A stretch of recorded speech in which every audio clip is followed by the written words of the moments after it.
Do you ever feel kind of frozen? Like you have things you want to do, but you aren't sure how to do them or in which order to do them or who you are? That's how I've been feeling this December.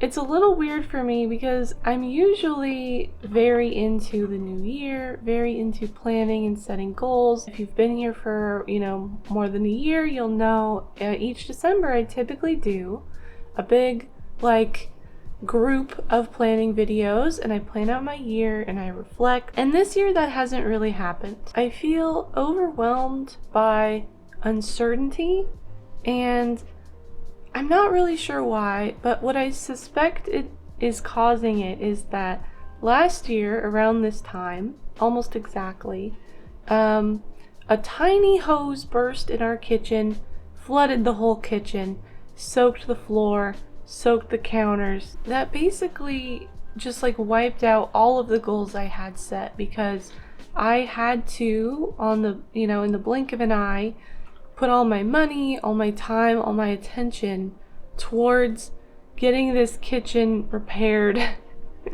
And it took months. So I'm feeling that same uncertainty, kind of like whatever goal I set is not going to matter because tomorrow the kitchen could flood again, and knock on wood, and I would have no control over how I spend my time or my money. I'm kind of feeling like I'm stuck, or like my goals won't affect anything because life comes at you fast, But I'm trying. I'm gonna try to go through a less intensive process for goals this year. I've really needed this little holiday vacation. I always take a week or two off in December just because it's the time to do it. But this year I really needed it. I'm exhausted and it's been a rough one. But I'm looking forward to 2024 still. I'm trying to harness that New Year energy.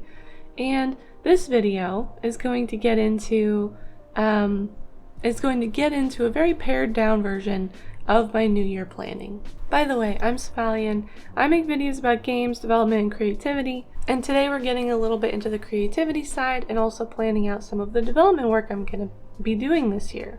And I'll mention now, even though we're doing this as a New Year thing, I will only be setting goals and habits and stuff for 12 weeks because setting an entire year goal or a resolution just doesn't really work. It's not really a good use of my time. Maybe other people can make it work, but it's just too long of a time frame. It's too big of a thing, and so we'll be working in this sort of 12-week, 90-day sort of time frame today. But all right, with the preamble out of the way, let's get into it. The first step, and this should not be a surprise to anyone who has seen my planning videos, is to brainstorm. Get all the ideas out of your head, no matter how good or bad they might be. And this is especially important when you're kind of a mess like I'm feeling right now, because it helps you lay down all the random thoughts you've got so you can start to sort through them. I did start reading Ali Abdaal's book, Feel Good Productivity, and I want to take some learnings from that book for my New Year planning. The problem is I haven't finished reading the book yet. I'm only about 20% of the way through, so I'm trying to consider some of the concepts that I've covered already, but I'll have to wing it a little and probably tweak some of this stuff after the fact. I did a lot of my brainstorming typing it out in Obsidian. I did some on my e-ink tablet, and then I also did some handwriting with one of my fountain pens. So I did a lot of different brainstorming sessions because I was having so much trouble finding the planning thread this year. But to keep this video from getting too long, I'll just briefly mention some of the things I was thinking about, and then we'll go into detail on the goals I decided to pull from this later. So the first thing is energy. I keep coming back to this, and I've come back to this in previous years, but having the physical and mental energy to actually do things is the first step. And I wrote down some ideas that I think will help me feel more rested, more energetic, like limiting caffeine, practicing good sleep hygiene, taking time for myself, the obvious things that we all know we need to do that we're not doing because we're stuck on this track of just go, go, go, go, go. And the next thing I brainstormed about was fitness. I've actually been very consistent with my fitness for the past 6 weeks or so, and it feels really good. So I'm coming up with ways to continue doing that and to push that progress a little bit farther. After that, I started brainstorming about work. I have many kinds of work. I have a lot of projects going on at any moment. The most important thing, as you might guess, is that I work as a software engineer for a fitness company. That's my full-time job, and it pays our bills. And it's very important to prioritize this because if I were to get laid off, or if I get so burned out that I feel like I have to leave my job because it's painful for me to keep working, that's a bad situation for me, and it means my 1,000 cats will go hungry. So I want to make sure that I'm creating healthy habits around work. I'm finding the joy in it, taking some of those feel-good productivity ideas and trying to make sure I'm creating energy instead of just using it up forever. And then aside from day job work, I have everything else. And this is always my problem. I want to do everything, but I tried to use the brainstorm time to tease out what is the most important and what I should really focus on. Ideally, I would just have one project that I'm working on at any time, but I'm so bad at letting go of things, so my compromise is to focus on one and then what I'm calling maintenance for the other projects. And I'll talk more about how I'm doing this actively as I get into what my goals actually are. I did brainstorm some home goals as well, but the fact is that a lot of the things I can do around my house and for my home are dependent on how other things go. All I can really do now is have these goals in mind, do some DIY things, keep things tidy and orderly, and try to plan for the rest as I hopefully can save up a bit of cash. Once I had all my thoughts out in the open and on paper, I started to pick through them and pull out the things that I wanted to keep for this quarter specifically. And I pulled these out into some categories, and then I also divided them into tasks and habits. And then I also put the overall categories into a priority order, basically what I should be doing first and what I should be doing last. So the first thing, Mortal Vessel, is my fun name for keeping my body and mind healthy. That's number one, because everything else relies on me having the energy to do things. Then we have my day job, game development, content, art, and home. And for each of these categories, I wrote down in yellow some external metrics that I could use to keep track of progress here. And these are things that I cannot control, but that I would like to have as an outcome of these goals. And these are highly personal to what I'm hoping to accomplish. If you're setting metrics like this, you'll want to think about how you can measure whether your habits and your tasks are actually getting you closer to where you want to be. What results are you actually looking for? For my Mortal Vessel goals, these are things like body weight, my cardio health score that my Fitbit gives me, and my mood. And this is for me. I know that body weight is not a useful metric for everyone, so do what you need to do. And then once I have that metric, I split the category into tasks and habits. For this one, I put down set a bedtime alarm, strength workouts twice weekly, treadmill workouts twice weekly, no caffeine afternoon, 10,000 steps a day, meditation 10 minutes a day. This one will be hard for me, I think. And then morning pages, with the caveat that I can just do one page if I'm really strapped for time, because doing all three I don't always have the time to do that. The next category, day job, is pretty bare bones because there's not a lot I have control over for this. The company I work for decides what I'll work on, and to a point, how I work on it, how long I work. So within this category, I just have two things that I wrote down. I want to Identify and write down one most important task for each day and make sure I get that done. And then I also want to do 2 music work blocks. So this is kind of pulling from the Feel Good Productivity. I've been having a lot of fun listening to power metal while I work.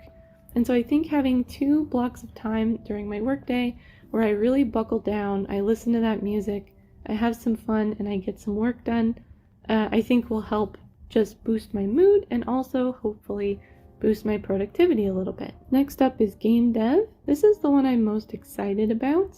I'm working on a cute little fishing game. I've got some vlogs up if you want to see how that's going.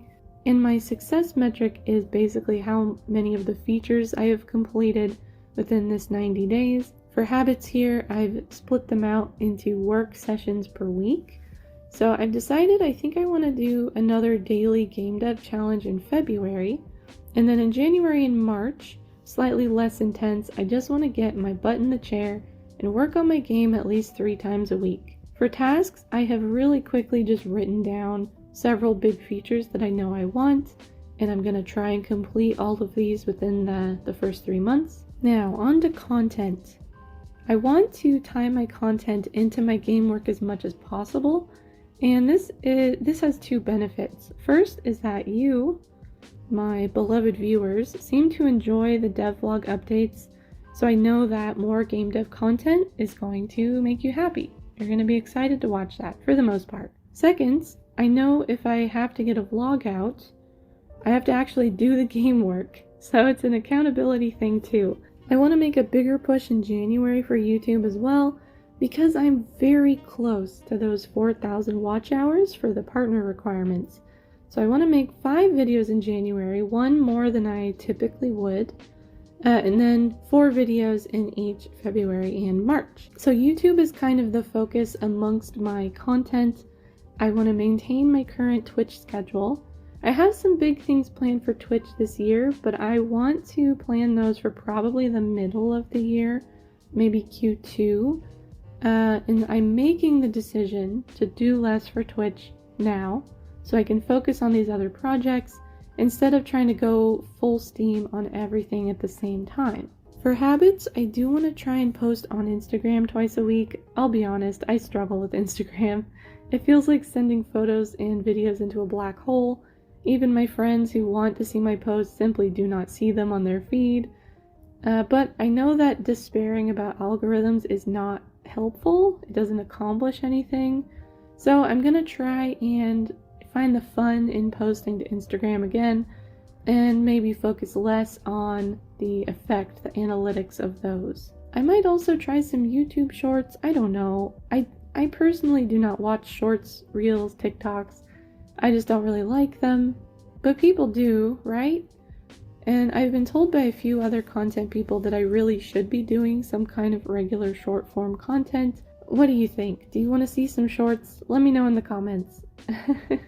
I also want to make a habit of checking in on my various platforms, looking at those metrics, answering comments every Saturday, so I've got an eye on things. And then I have a habit to start planning out my weekly video on Mondays, instead of waiting to the last minute, like I definitely didn't do for this video. Now, art. This is another project that is on maintenance mode for this first quarter. I'm still doing the Alphabet Superset, which is a weekly art challenge that goes for 6 months, and I'm going to continue those weekly tasks until the end of the challenge, which I think is in April. I'm a little behind at the moment, and I do have some sticker designs I still need to format and add to the shop, but I'll just continue doing what I can for art and getting things in without pushing too hard, because we're going maintenance mode on this. We're not supposed to be prioritizing. So it's going to be hard for me to let go of this a little bit, but that's the plan. Habits here are pretty bare bones by design. I want to make sure I'm practicing art at least once a week, so I'll likely do that as part of my Alphabet Superset, and then just filling sticker shop orders as they come in. And I have to say a heartfelt thank you to the people who have ordered from my shop. It makes my heart do a little jump every time I see an order come in. And even though I still can't get my goddamn label printer to work consistently, It's a joy to pack up these orders and send them out. And that's actually all the categories I'm doing in this video. Like I said, there's the home category, but I need some more thought on that one, and it will probably be pretty boring. And as I've talked through some of these, I've also started putting things into Notion. I made the decision to dip my toes back into Notion a little bit. I've been using Obsidian pretty much exclusively for several months, but they sent out an update email recently saying they improved performance, which was one of the things that was kind of iffy for me. And I've also just been seeing some really cute Notion setups, so I think I'm going to bust out my template from last year with one major change. Instead of breaking down all of my tasks and all of my habits like I was before, I'm only going to use Notion for progress tracking on larger tasks. Because Obsidian tasks are still really good for daily things, reminders, processes that I've broken down into little individual tasks and habits. It's really good for all that, so I want to keep all of that in there. But what I'm missing is an overview of how everything is going. Obsidian doesn't really have a good way to do that I've found yet. And Notion is kind of built for this, so it has the structure, the data structures in place, it has some nice progress bars, and it's much more visual than Obsidian is, so I'm hoping that I can keep the nitty-gritty stuff in Obsidian and just get a nice dashboard view in Notion that I can use to sort of gauge my progress over time. And I have a whole video on this template that I've made. I have a video on how it works, and then I have another video on how to actually build it from scratch. I also sell this template on Ko-fi if you want to just get something pre-made. So because I've already explained this in a lot of other places, I'm not going to explain it again here, but the short version is that I'm setting up these categories as goals, adding subtasks that will bubble up the progress into these progress bars, and then I'm assigning dates to everything so that they will show up on the correct weekly page. After I finish the Notion setup, I will also add tasks into Obsidian with a focus on getting these daily or weekly habits on an automatic recurring schedule so that when I open my daily page, like I do every day, I'll see everything I need to do without having to dig for it. It's going to be surfaced for me, and then I just have to do it and check it off. So that's my setup for 2024. It's a very last minute, but it's a last minute kind of year, isn't it? Is it just me? In the comments, let me know what your big goals are for 2024. Are you starting a new big project? Finishing something you started already? Do you just want to find a little bit of peace? Whatever it is, let me know. But again, I'm Savalian. I hope you'll subscribe because I'll be back soon with another video. Hopefully 5 videos in January. And I hope to see you there. Bye bye.